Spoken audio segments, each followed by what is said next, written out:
Vanité des vanités, tout n'est que vanité. Or, aimer Dieu et le servir lui seul. La science la plus haute et la plus utile est la connaissance exacte et le mépris de soi-même. Qui a un plus rude combat à soutenir que celui qui travaille à se vaincre? Nous reconnaissons tous des passages du livre de l'imitation de Jésus-Christ, écrit à la fin du XIVe siècle, dont les lignes sont d'une très grande sagesse. Nous poursuivons en ce jour la présentation des XIVe et XVe siècles et nous voulons souligner l'influence de grands saints au milieu d'une époque difficile. C'est le temps des grands massacres et en France celui des rois maudits, de la guerre de Cent Ans, mais aussi en Europe celui de la peste noire et de la sorcellerie. C'est aussi le temps du grand schisme qui dura de 1378 à 1417. La soif de jouissance va de pair avec le goût des pénitences excessives, comme les processions des flagellants au temps de la peste noire, qui allaient deux par deux en chantant des cantiques, puis se flageller en public avec des courroies de fer plantées d'aiguilles. L'homme vit dans la proximité avec la mort. Dans l'art, les danses macabres se multiplient, dans lesquelles on voit un mort emporté par la main, un représentant d'un corps de la société. Il est courant qu'on danse dans les églises, dans les cimetières, en chantant les refrains les moins convenables. Dans un tel climat, il est normal que la superstition prolifère. La croyance au diable est si unanime, si forte, qu'on le voit à l'œuvre partout et qu'on n'hésite pas à entrer en relation avec lui. Malheureusement, des membres du clergé participent à cette désagrégation morale. Il semble que ce qu'on reproche le plus à certains, c'est l'esprit de lucre, mais aussi l'absentéisme. On demeure alors stupéfait de constater que des conciles soient obligés de demander aux prêtres, voire à des évêques, de dire la messe au moins 4 fois par an. Et ce qui est plus grave est l'ignorance du clergé. De fait, rien n'est plus faux que de se représenter cette période comme un temps de foi affaibli.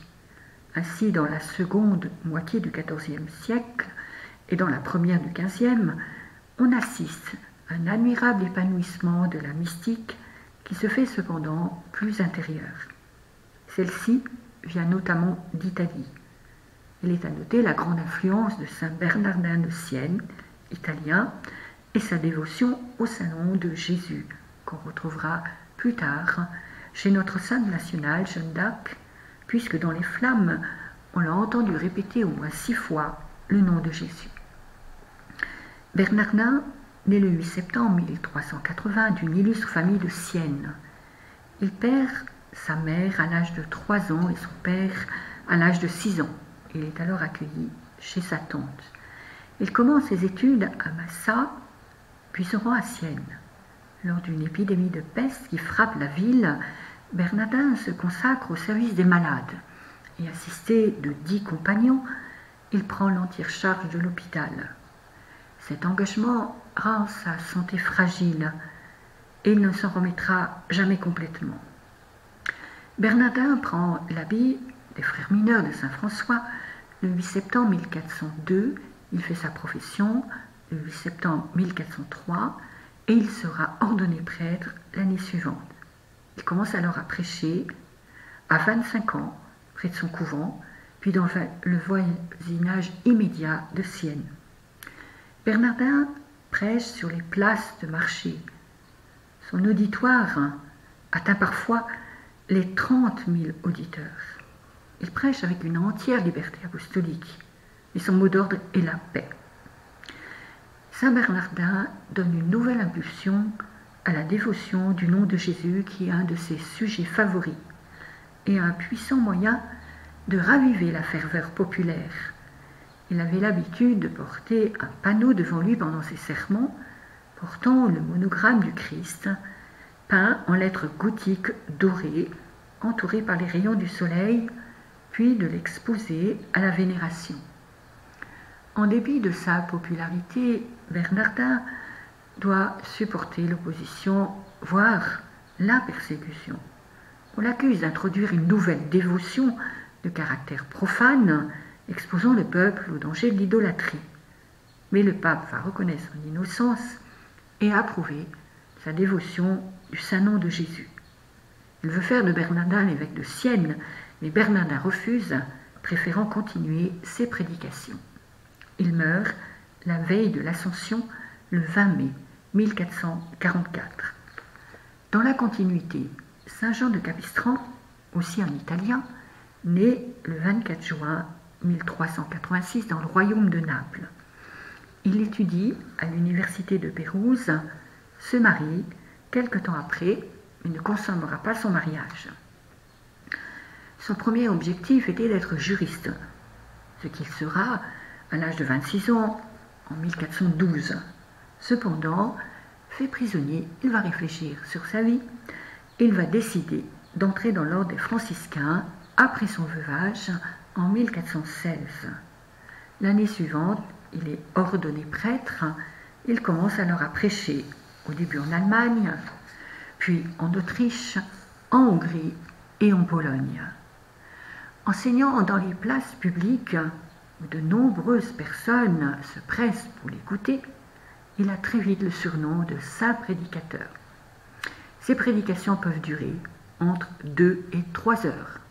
Lorsqu'il passe en France et prêche, il va rassembler des auditoires de plus d'1 millier de personnes. En plus de son ministère de prédicateur, il sera conseiller personnel de plusieurs papes. Il se fait aussi remarquer par son action contre les Turcs musulmans.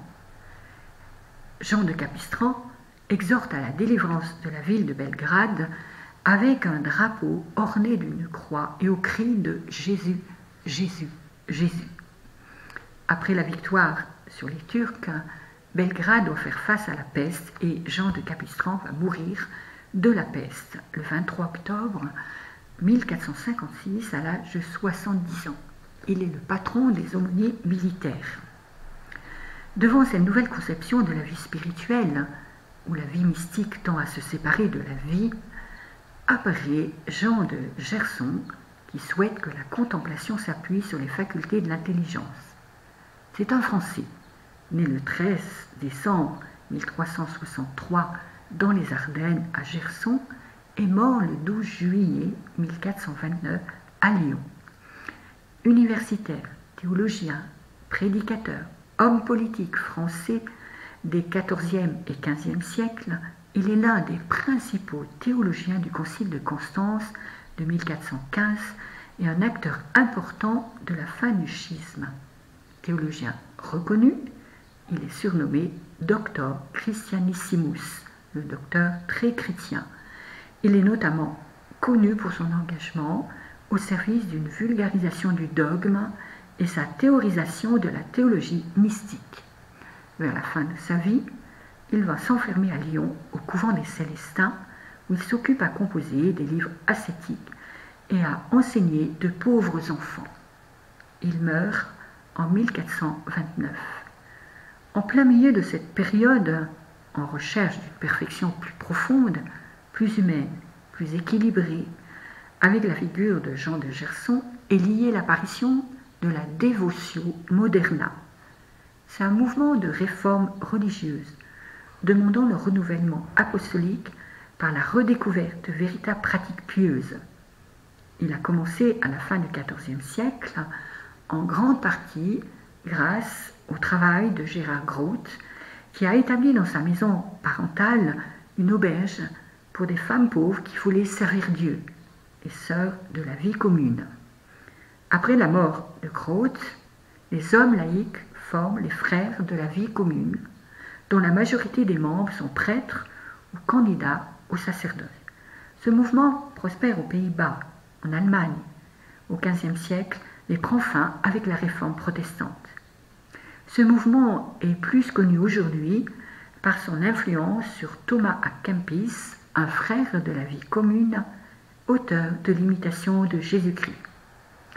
Cet ouvrage, écrit en latin à la fin du XIVe ou au début du XVe, fera les délices de beaucoup de spirituels et de saints, notamment les personnalités françaises. Pour notre pays, Saint François de Sales en fait sa méditation quotidienne et porte constamment cet ouvrage sur lui. Sainte Thérèse de Lisieux en fait de même sa nourriture spirituelle. Elle écrit « Depuis longtemps, je me nourrissais de la pure farine contenue dans l'Imitation. C'était le seul livre qui me fit du bien, car je n'avais pas encore trouvé les trésors cachés dans l'Évangile.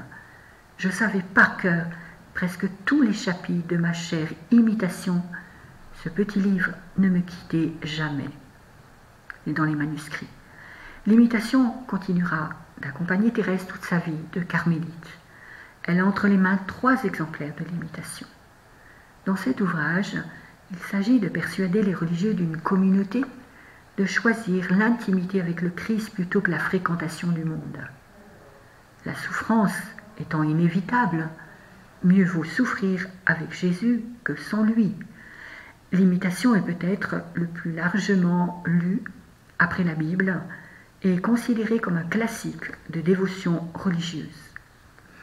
Cette période est aussi illuminée par une sainte française, Sainte Jeanne de Valois ou Sainte Jeanne de France, 1464-1505. Elle n'est pas belle, mais un caractère plein de franchise et de bonté. Son père ne lui pardonne pas sa difformité. Elle est mariée à 12 ans avec Louis, duc d'Orléans, son cousin germain, qui ne l'apprécie pas.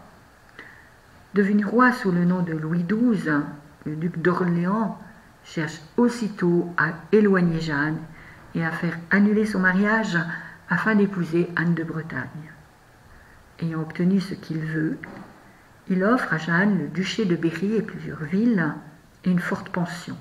Jeanne se retire à Bourges, se consacre à la prière et aux œuvres de charité.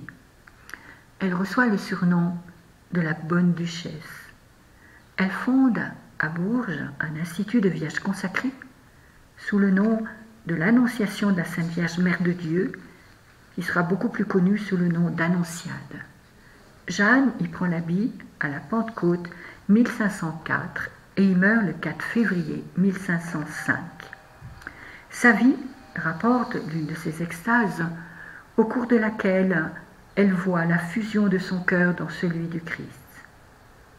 Voulant elle-même offrir son cœur, comme le Christ lui demandait, elle mit la main dans sa poitrine, et ne le trouvant pas, elle fut tout étonnée, pendant que le très doux Jésus lui souriait tendrement. Ce n'est pas merveille qu'elle ne l'ait pas trouvé, car, unie au cœur du Christ par l'amour, il y vit plus que dans son propre corps. La dévotion au cœur de Jésus sera très présente chez les Annonciades. Lorsque Jeanne prie la Vierge Marie afin de connaître de quelle vie elle doit vivre, ainsi que les religieuses de son ordre, elle entend en elle-même cette parole « Fais écrire tout ce qui est écrit dans l'Évangile que j'ai fait en ce monde, faisant une règle et trouve moyen de la faire approuver au siège apostolique. » Et en relisant dans les Évangiles tous les passages où il est question de la Vierge Marie, le Père Gabriel Maria va mettre en évidence 10 vertus ou attitudes évangéliques de Marie: pureté, prudence, humilité, foi, louange, obéissance, pauvreté, patience, charité et compassion. Cela constitue un véritable itinéraire de vie spirituelle. En conclusion, combien il nous faut remercier pour tous ces grands modèles géants de sainteté qui nous guident dans les périodes qui semblent les plus obscures et permettent ainsi à la divine providence de donner au monde ce qu'il y a de meilleur pour le temps approprié. À la suite de Jeanne d'Arc, invoquant souvent le nom de Jésus comme arme puissante contre les assauts démoniaques, et recourons à Marie en imitant ses vertus pour mieux imiter Jésus, notre véritable modèle.